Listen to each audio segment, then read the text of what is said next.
MS Excel के इस अध्याय में आज हम सीखेंगे पीएमटी फंक्शंस, पीपीएमटी फंक्शन तथा आईपीएमटी फंक्शंस के बारे में। तो वीडियो को लास्ट तक देखिएगा बच्चों, तभी आपको हर एक चीज बारीकी से समझ में आएगा। पीएमटी जो कि लोन अमाउंट फॉर्मूला को निकालने में काफ़ी मददगार होती है। तो इनके बारे में लेकर हम सीधे चलते हैं एमएस एक्सेल के इस पेज पर, जहां हमने इस फॉर्मूला को बना रखा है आप लोगों को समझाने के लिए। जैसे मानकर चलते हैं हमने बैंक से लोन लिया है, ठीक है, 5 लाख रुपए हमने बैंक से लोन लिया है। किस लिए लिया है? इसलिए कि हम कुछ काम कर सकें। तो बैंक ने हम पे चार्जेस लगाए हैं कि पर एनम पर ईयर जो है, यानी कि प्रत्येक साल 5 लाख रुपए अमाउंट का 14% जो है हमसे ब्याज वसूलेगी, ठीक है। और हम 3 साल में इस ब्याज को पूरा देने वाले हैं। तो आखिर कितना हम ब्याज को हमको देना पड़ जाएगा और ये 3 साल में पूरा करने के लिए प्रत्येक मंथ कितना पे करना होगा। तो आइए हम एक कर समझते हैं, देखते हैं। सबसे पहले हमको मंथली कैलकुलेट करने के लिए बराबर का निशान लगाना है, पीएमटी फंक्शंस का यूज करना है। टैब बटन प्रेस करेंगे, छोटी कोष्ट अपने से लग जाएगा। यहाँ पे देखिए आपके नीचे लिखा हुआ आ रहा होगा रेट। तो रेट का मतलब हमने देखिए क्या लिखा है, रेट का मतलब होता है इंटरेस्ट रेट। कितना है?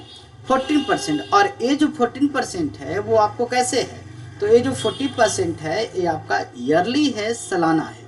पर हमें अगर कैलकुलेट करना है कि हम मंथली देना चाहते हैं तो आप इसे 12 से भाग दे दे, क्योंकि एक साल में 12 महीने होते। इसके बाद नेक्स्ट हम बात करते हैं, फिर से हम यहाँ पे कॉमा का निशान लगाएंगे तो आपको मिल जाएगा एन पर। एन पर का मतलब होता है नंबर ऑफ ड्यूरेशन, यानी कि कितने साल के लिए आपने ये बोला है कि हम उतने दिन में पूरा करेंगे। तो हमने बताया कि 3 साल में हम जो है कि इसको पूरा कर देंगे। तो हमने 3 ईयर्स पे क्लिक किया। और एक बात ध्यान रखना है कि यदि बच्चों आप 3 ईयर्स हाथ से लिखेंगे तो आपका फॉर्मूला काम नहीं करेगा। तो ये 3 ईयर्स लिखने के लिए क्या करेंगे, इसके लिए हमने एक्सेल का एक अलग वीडियो बनाया है, यूनिक टिप्स एंड ट्रिक्स, ठीक है। बहुत ही ज़बरदस्त वीडियो है वो भी, जिसमें आप किसी नंबर के साथ पीस लगाना चाहें, अमाउंट लगाना चाहें, कुछ भी करना चाहें आप कर सकते हैं। तो हमने यहाँ दे दिया नंबर ऑफ पीरियड, यानी हमने 3 साल। लेकिन हम जो लोन चुकाएंगे वो पर महीने के हिसाब से चुकाएंगे, इसलिए हम इसको गुना करेंगे 12 से, ठीक है। 12 से गुना करेंगे, ये हमारा मंथली में कैलकुलेट हो जाएगा पर ईयर के अनुसार। लेकिन अगर चाहते हैं कि मंथली ही कर दें तो 36 महीना कर देना चाहते हैं तो आप यहाँ से 12 से गुना करने की कोई आवश्यकता नहीं है, कॉमा। नेक्स्ट है पीवी। पीवी का मतलब होता है प्रेजेंट वैल्यू। तो जो वैल्यू आपने लिया है कितना है? 5 लाख। हमने 5 लाख को सिलेक्ट कर लिया। इसके बाद आपको इस तरह से घेर देना है। घेरने के बाद आपको लगाना है इंटर। अगर वहीं पर अगर आप बाइक ले रहे हों या कोई मोटरसाइकिल या कार ले रहे हों और मोबाइल ले रहे हों, उस पर आपने डाउन पेमेंट करना होता है। यानी जब भी आप फाइनेंस करवाते हैं मोबाइल या कुछ भी, तो डाउन पेमेंट आपको कुछ पे करना होता है। तो डाउन पेमेंट अगर जमा करते हैं तो वहाँ पर आप माइनस करके और डाउन पेमेंट लिख देना है। इसके बाद हम इंटर बटन प्रेस करेंगे तो देखिए हमारा यहाँ पे अमाउंट निकल कर आ गया।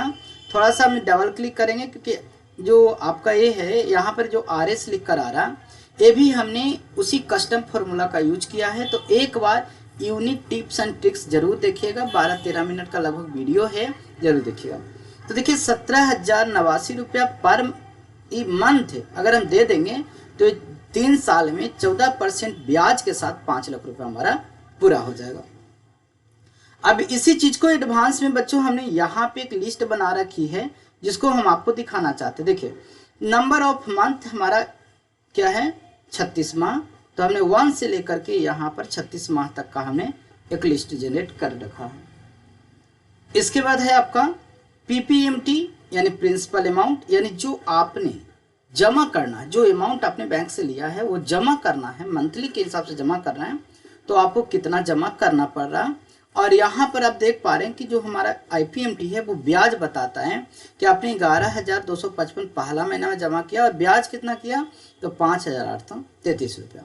अब इन दोनों को जोड़ने के बाद जो हमारा EMI निकल के यहाँ पर आया था 17,089 रुपया, तो यही यहाँ पर अप्रोक्सीमेटली वैल्यू दे दिया। अगर हम इसको और बढ़ा देंगे तो हमारा यहाँ पे पॉइंट के बाद का अंक देना चाहते हैं तो आप यहाँ से बढ़ा सकते हैं। तो जब आप यहाँ से बढ़ाएंगे तो यहाँ पे पॉइंट का भी अंक आपको दिखाई दे देगा। तो चलिए हम इसको जो कॉलम है इसको हम पूर्णतः डिलीट कर देते हैं। 36 माह का जो हमने डेटा बनाया है हमने इसको डिलीट कर दिया और आपको बिल्कुल शुरू से दिखाते हैं। और इन सभी के लिए हमने रंगने के लिए आपको क्लास में भी बता देते हैं, बाकी जनरल वीडियो में भी है, देखिएगा। अब हम थोड़ा सा आगे थोड़ा तेजी से बढ़ते हैं, ठीक है। चलिए, तो PPMT फॉर्मूला आपको मेन अमाउंट निकालना है कि आपने जो 5 लाख रुपए में कितने रुपए आप पहला महीना में भर रहे हैं। तो हमने बराबर का निशान लगा दिया, फॉर्मूला लिखना PPMT, टैब बटन प्रेस करना है, यहाँ पे पूछेगा रेट, तो रेट में आपको चुनना है इंटरेस्ट रेट, इसके बाद देना है भागा, इसके बाद आपको यहाँ पर करना है 12 से भाग, कॉमा, यहाँ पर पूछता है पर का मतलब कौन से महीने का, तो हमने लिखा पहले महीने का। यही चीज़ अगर आप लिखिएगा तो हो सकता है उसमें आपको दिक्कत लगे, इसलिए ध्यान रखिएगा कि आप जो है कि बिल्कुल घबरा नहीं और यूनिट टिप्स वाला फॉर्मूला देखें और बेहतर काम करेगा। और नहीं तो अगर वो नहीं देखना चाहते हैं तो 3 के साथ आप ईयर्स ना लिखें, अमाउंट के साथ RS लिखने का प्रयास ना करें, ऐसे ही छोड़ दें, कॉमा। इसके बाद यहाँ पर पूछा नंबर ऑफ पीरियड, कितने साल के लिए हमने बताया, 3 साल के लिए, तो इसको हमने गुना कर दिया 12 से, गुना 12, कॉमा, प्रेजेंट वैल्यू कितना है 5 लाख रुपए, हमने 5 लाख रुपए लिया और इंटर बटन प्रेस कर दिया। देखिए, अगर जब भी फॉर्मूला हम निकालते हैं और इसकी वैल्यू अगर माइनस में आती है तो आप क्या करिएगा कि फॉर्मूला के पहले माइनस का निशान लगा दीजिएगा। आप जैसे ही माइनस का निशान लगाइएगा तो माइनस और माइनस मिलके क्या बन जाता है, प्लस। तो यही चीज़ आपको अब यहाँ पे माइनस में शो नहीं करेगा। डॉलर में आ रहा है तो इसको कॉमा पे जैसे ही क्लिक करेगा तो ये अमाउंट जो है डॉलर से हट जाएगा। अब इसी चीज़ को देखिए, जनरली हम कन्वर्ट करते थे अदर फॉर्मूला में तो नीचे तक वैल्यू आ जाती थी, पर यहाँ पर नहीं आ पा रहा, ठीक है। तो इसकी भी हम वीडियो के लास्ट तक बने रहिएगा, हम एडवांस भी सिखाएंगे। अब हम निकालते हैं IPMT, तो हमने लगाया बराबर IPMT और पहले महीना में हम कितना ब्याज पे कर रहे हैं निकालने के लिए रेट यानी इंटरेस्ट रेट 14%, भागा हमने दिया 12, कॉमा, इसके बाद है पहला महीना, पर का मतलब पहला महीना, कॉमा, इसके बाद एन पर का मतलब होता है, हमारे पास जो लिख रहा है इससे नहीं दिखेगा, हम जो बोल रहे हैं बातों को समझिएगा और करिएगा। नंबर ऑफ पीरियड 3 साल, गुना 12, कॉमा, इसके बाद प्रेजेंट वैल्यू हमारा है 5 लाख रुपए, इंटर। तो ये हमारा आ गया। अगर ये माइनस में आ रहा है तो बस F2 बटन प्रेस करके या तो फॉर्मूला बार पर जब जाएंगे तो यहाँ पे क्लिक कीजिएगा ना बराबर के बाद, तो -1 दे दीजिएगा, माइनस दे के इंटर मारिएगा तो आपका यहाँ से नेगेटिव साइन हट जाएगा। अब कॉमा पे क्लिक जैसे ही करेंगे तो आपका क्या होगा, ये अमाउंट निकल कर आ जाएगा। अब जब हम इसको जोड़ना चाहते हैं तो यहाँ पर देखिए बराबर का निशान लगाना है, इस अमाउंट को प्लस हम करेंगे ए अमाउंट हमारा, ठीक है। तो इंटर बटन प्रेस करने के बाद ये हमारा फाइनल अमाउंट आ जाएगा। पर अगर हम इसको खींचने के बाद क्या हो रहा है ना कि इस तरह से नल हमारा दिखा रहा है, एरर दिखा रहा है, तो कैसे ठीक करेंगे, तो आइए हम जानते हैं। आप देखिए कि F2 बटन प्रेस करना है, F2 बटन प्रेस करना और जो फॉर्मूला आपने लिखा है, जो फॉर्मूला आपने लिखा है ना, जैसे मानते जो जिसको फिक्स रखना हो, फ्रीज रखना है, उसको में आप F4 बटन दबाएं। जैसे मानते ये हमने लिखा इंटरेस्ट, तो इंटरेस्ट तो हर महीने से ही लगेगा, तो यहाँ पे C4 के पास कर्सर रखना है, ठीक है, और कीबोर्ड से F4 जो फंक्शंस की है उसको एक बार दबा देना है। जैसे ही F4 दबाएंगे तो ऐसे आ जाएगा। इसके बाद देखिए हमको किसको फिक्स रखना है, तो ये हमारा फिक्स रखना है नंबर ऑफ ईयर, 3 साल के लिए है, तो हमने यहाँ पर गए और यहाँ पर जाके हमने F4 दबा दिया। इसके बाद किसको फिक्स रखना है, तो हमारा अमाउंट 5 लाख रुपए रहता है, तो हमने यहाँ पर जाके F4 बटन दबा दिया, यानी कि F4 फंक्शंस को दबाना है। इंटर बटन जैसे ही प्रेस करेंगे तो हमारा ए आ गया। डॉलर साइन हटाने के लिए कॉमा पे क्लिक करेंगे।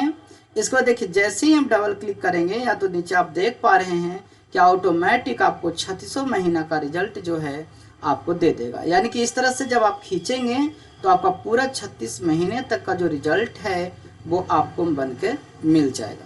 ठीक है, देखिए 36 महीना तक का आपको बन के मिल गया।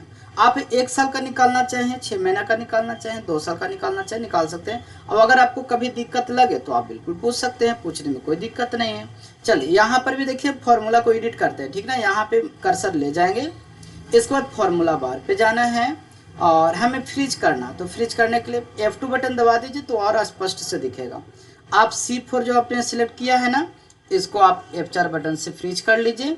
जिसको मतलब फिक्स रखना है उसको फ्रीज कर लीजिए। इसके बाद और क्या है, तो देखिए हमारे पास यहाँ पे C5 है, इसको भी फ्रीज करेंगे। जिसको फिक्स रखना है अमाउंट, इसको भी हमने फ्रीज कर लिया। इंटर बटन जैसे ही प्रेस करेंगे तो देखिए हमारा टोटल रिजल्ट आ चुका है। अब यहाँ पर हम क्या करेंगे, यहाँ पर इस पर हम क्लिक करेंगे फर्स्ट सेल पर। इसको डॉलर हटा देते हैं, कॉमा पे क्लिक करके, और डबल क्लिक जैसे ही करेंगे तो हमारा टोटल अमाउंट नीचे तक आ गया। इसके बाद देखिए कि हमारा यहाँ पर जो रिजल्ट आया हुआ था ये तो हर महीने सेम ही रहेगा। अब नीचे जब हम इसको ऐड करते हैं फॉर्मूला की मदद से, जैसे देखिए ये जो हमने ऐड कर रखा है, हम इसको थोड़ा जूम करके आपको दिखा दे रहे हैं। देखिए तो टोटल प्रिंसिपल अमाउंट हमने 5 लाख रुपया जमा कर दिया। टोटल हमने ब्याज दिया 1,15,197 रुपया, और टोटल जो अमाउंट हमको भरना पड़ेगा बैंक में वो हम भरे चुके होंगे 6,15,197 रुपया 33 पैसा। तो यही फॉर्मूला बच्चों आपका है लोन फॉर्मूला का। अगर यहीं पर आप बाइक वगैरह लेते हैं तो बाइक का भी आप ले सकते हैं। तो जितने % ब्याज के साथ आप देना चाहें आप बिल्कुल इजीली आप दे सकते हैं। कभी भी दिक्कत हो पूछ लीजिए। अब यहीं पर देखिए, अगर मानते हैं कि सपोज दैट हम एक डाउन पेमेंट भी अगर बना देंगे तो या इसी पर निकाल देते हैं। नीचे में देखिए बराबर PMT रेट हमारा 14%/12 कॉमा नंबर ऑफ पीरियड 3 साल गुने 12। और देखिए 3 ईयर अगर दिक्कत होता तो सिर्फ सिंपल आप 3 ही लिखिएगा, ठीक है, कॉमा PV यानी कि 5 लाख माइनस, अगर हम मानकर चलते हैं कि यहाँ पे 1 लाख रुपया या तो 50,000 रुपये हम डाउन पेमेंट कर देते हैं। ठीक है, तो देखिए इसका वैल्यू कुछ इतना आएगा। इसको हम इस प्रकार से जूम कर देंगे, और अगर इसकी वैल्यू अगर माइनस में आती है तो आप फॉर्मूला के पहले क्या करेंगे, एक माइनस का निशान लगा दीजिएगा। ठीक है, थोड़ा सा एक्सेल में डिफ़ॉल्ट होता है। अब यहाँ पर जाके कॉमा पे क्लिक करेंगे तो डॉलर आपका हट जाएगा। तो ये फॉर्मूला आपका हो गया PPMT IPMT। अगर इससे संबंधित कोई भी जानकारी आपको चाहिए या दिक्कत लग रहा है तो आप हमें कमेंट सेक्शन में बस बताइएगा, और बच्चों और लोगों को भी जानकारी ज़रूर दीजिए, ठीक है, ताकि हर बच्चे कंप्यूटर्स में आगे बढ़ सके। अगला फॉर्मूला जो हम बताने वाले हैं वो बताएंगे आपको गोल्सिक फंक्शंस के बारे में। ठीक है, तो नेक्स्ट वीडियो गोल्सिक फंक्शन का होगा, जिसमें बताएंगे कि अगर हमको 3 साल में चुकाने का औकात नहीं है, 5 साल 6 साल में चुकाएंगे तो उस भी कैसे चुकाएंगे वो भी हम बताएंगे। तो आज के लिए बस इतना ही, मिलते हैं नेक्स्ट अध्याय में।